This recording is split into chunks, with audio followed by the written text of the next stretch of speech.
Let me call on our fourth speaker and our final speaker, Shenggen Fan, who is the Director General of IFPRI and needs no introduction. Shenggen, we look forward to you telling us more about what we can learn from the experiences of China, India, and Brazil. Thank you. Well, thank you, Raju. Let me also join Raju to welcome you here, particularly our speakers. Jonathan, we have worked together for a long time. Khalid, I'm so good. Oh, okay, I'm very tall. I'm so glad that you give us such a powerful presentation here on the success and some challenges of ATA. As you know, IFPRI has been working with you. Initially, we were very reluctant to take over. So we set up a right boundary where IFPRI can do good research to support you. So we are mutually independent, providing the best support to you. We are still doing that. So I really appreciate Shahid, Maximo, and many others, IFPRI's dedication in supporting you. Then Yaya, probably you don't know, the Yaya in my dialect means uncle. So Jonathan, you got to improve your dialect, not just the Mandarin Chinese. So Yaya means uncle in my dialect. So the uncle means wisdom. So you have enough wisdom with Nigerian agriculture, the whole transformation, as well as CFS. So we have learned a lot from various interactions with you. Again, we're also supporting the CFS on various issues, the voluntary land guidelines, the responsible investment guidelines. So IFPRI have been providing technical support in all these initiatives. On Nigeria, as you know, we have a very strong team on the ground in supporting the ministry, in supporting Akin Adesina, in transforming its agriculture sector. So the development strategy and the governance division has worked there for some time. So in fact, right after Akin Adesina took over, he called IFPRI in August, asked for information, analysis, data we have done for the last 4 or 5 years. So some of the 14 other reform initiatives, the value chains, processing zones, came from some of our research. At least, our research provided input into that. Now I have 3 points. One is the role of small holders in the transformation of the agriculture sector. 10 years ago, I made a speech in the International Association of Agriculture Economics in South Africa. The title was, "Is Small Beautiful?" I think today that question remains relevant. Is smallholder still efficient? Is still profitable? My answer is still the same as 10 years ago. So it has to be context specific. Many things have changed. The world has changed. So the smallholder has different roles, or the different size of farms have different roles. From economics point of view, the size of farm or smallholder is economically endogenous variable. So the size should be determined based on the relative productivity of agriculture sector or smallholders and the non-agriculture sector or non-smallholders. So the equilibrium point is where the marginal return equal. So otherwise you can always move resources, including labor around to make sure that you can always gain more. So that is economic theory. And obviously relative productivity changes over time. Economic transformation, so agriculture transformation is very much related to the overall economic transformation. So that's my first point.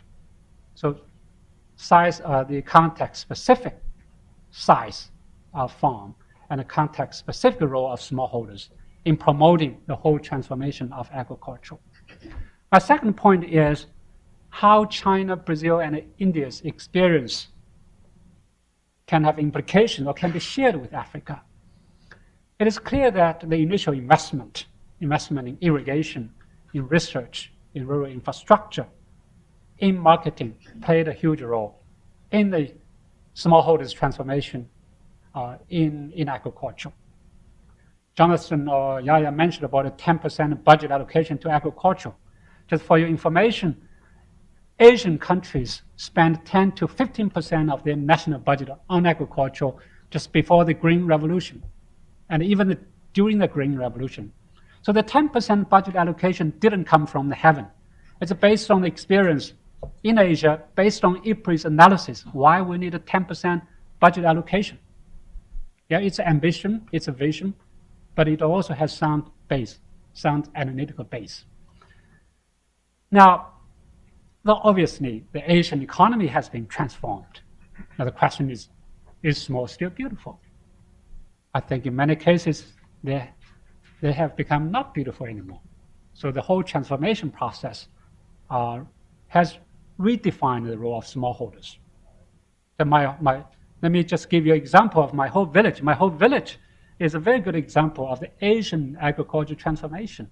In the 50s, so my village were collectivized. So everybody worked together. We own the same piece of land. It's a very large-scale operation. But it didn't work. After 4 or 5 years, we had a great famine. So that's why after certain years, after the Cultural Revolution, China began to decentralize the land into each household. Very small scale, not 1 hectare. It's 0.1 hectare per household. But because of the incentives farmers have to produce more, to sell more, to benefit more, with 0.1 hectare, they could feed the whole family. They could send the children to good schools. And my father was the commune leader, so he was part of the transformation. And then urbanization came, migration. Many people moved to cities, including young people. So now if you go to a village, you feel very sad. Only 1/3 of the population, maybe even quarter of the population remained. Majority of them moved to the cities. Used to be 1,500 people in a village, so now it's 300, 400. But it provided opportunity for agriculture to transform.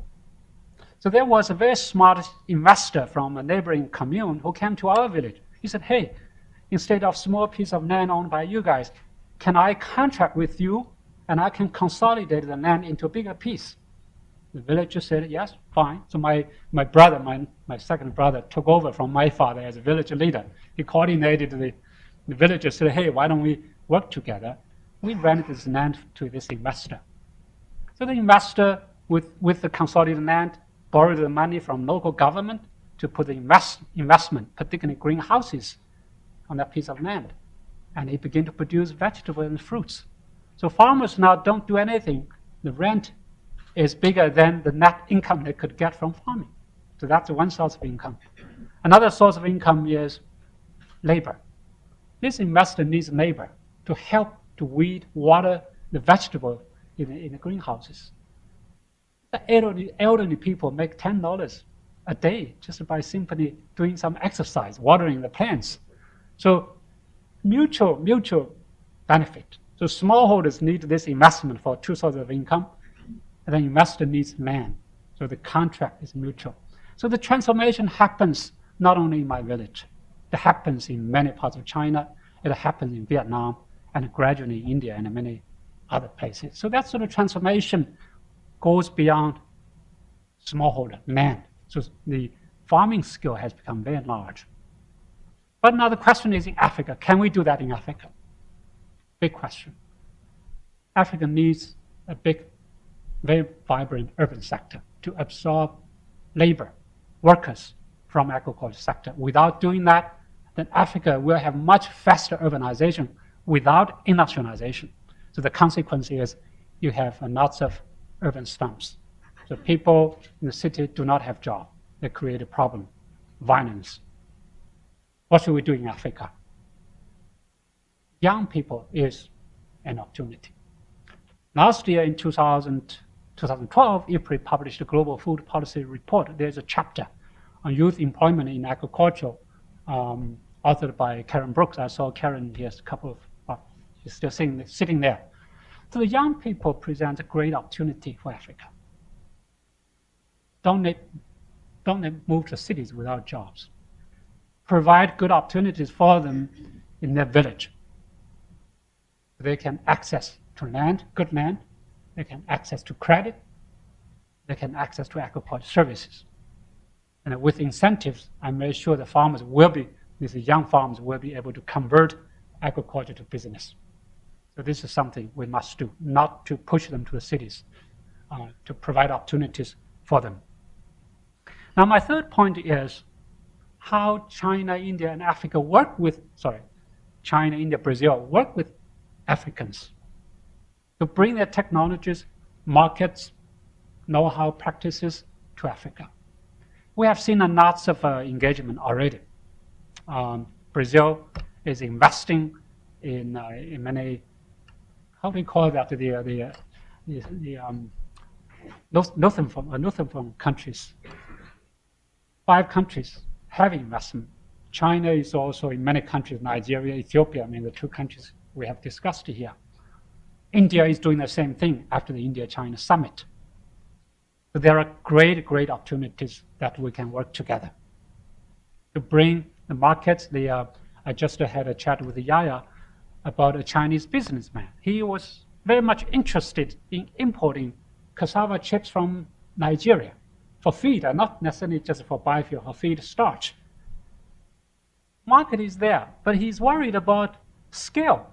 He said, I'm not interested in 1,000 tons. I'm interested in 10,000 tons or 1 million tons. So I'm interested in scale. Because of scale, they can make a good profit. They can, with investment, to bring cassava chips to big market in Asia. Sesame is another one. Chickpeas another one. India is very much interested. So market from Asia will be critical. Then technology. I was in IFPRI just about 2 weeks ago. Every time when I go there, I was motivated.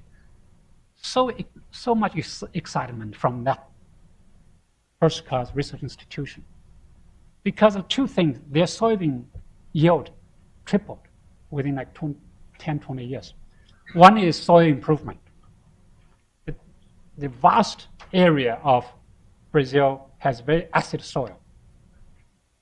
And the soybean can only be produced in temperate zones. But IFPRI did 2 things. One is soil improvement to solve the acid problem of soil. Second, called the tropicalization of soybean varieties. So bring the soybeans to tropical area. So by doing that, the soybean yield has been increased from 1 ton per hectare to 3 tons. Now they're talking about 5 tons in the experimental yield. So tremendous benefits, tremendous impact on the overall economy. Then obviously the Chinese technology, I just discussed it with Khalid, that the former Chinese president former president of Chinese Academy of Agricultural Sciences, which is one of the largest agricultural institutions, research institution in the world, is coming to Ethiopia to look at the possibilities, opportunities, where the Chinese can bring their technologies to Ethiopia. And I don't know whether he exaggerated impact. He said, I was in Africa just very briefly. With my little effort, I can easily double the yield in 2 or 3 years. But let's see whether that will become the truth. Now, well, obviously, the IFPRI is a research organization. We're committed to support the efforts in Nigeria, in Ghana, CFS, or even some of the US-led initiative, Feed of the Future. As you know, we have been working together so well. So count on us to support you, particularly in the policy area. So last point, I said many times in this room, the capacity building, the importance of capacity building. I think both of you mentioned about the capacity building, the importance of capacity building. Yes, in Africa, as I can see, the weak capacity probably is one of the biggest challenges we face today. IFPRI is committed to improve food policy making capacity in Africa through various programs in Addis, Dakar, country support programs. And I really hope through our work in the next 5 to 10 years, big strategies, investment plans, policies will come from African researchers, not from IFPRI, not from the World Bank. I mean, if all these policy strategies come from Africa, I think we can seize our operation just like the UATA. Thank you very much.